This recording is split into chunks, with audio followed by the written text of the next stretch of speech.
September 26th, the evening text is Zechariah chapter 11 and verse 2.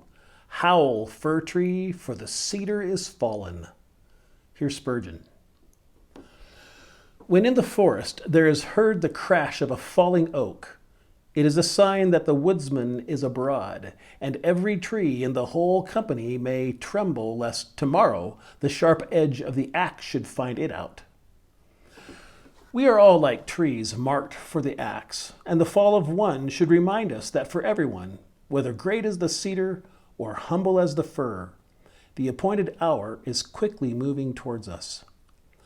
I trust we do not, by often hearing of death, become callous to it. May we never be like the birds in the steeple, which build their nests when the bells are tolling, and therefore sleep quietly when the solemn funeral peals are startling the air. May we regard death as the most weighty of all events, and be sobered by its approach.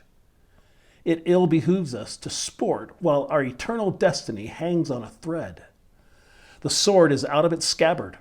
Let us not trifle. It is furbished, and the edge is sharp. Let us not play with it. He who does not prepare for death is more than an ordinary fool. He's a madman. When the voice of God is heard among the trees of the garden, let fig tree and sycamore, and elm and cedar alike hear the sound thereof. Be ready, dear servant of Christ, for your master comes in a sudden, when an ungodly world least expects him. See to it that you be faithful in his work, for the grave soon shall be dug for you too. Be ready, dear parents. See that your children are brought up in the fear of God, for they must soon be orphans. Be ready, men of business.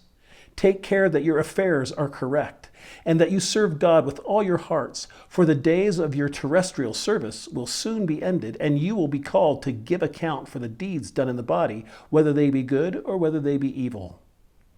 May we all prepare for the tribunal of the great King with a care which shall be rewarded with the gracious commendation, "Well done, good and faithful servant."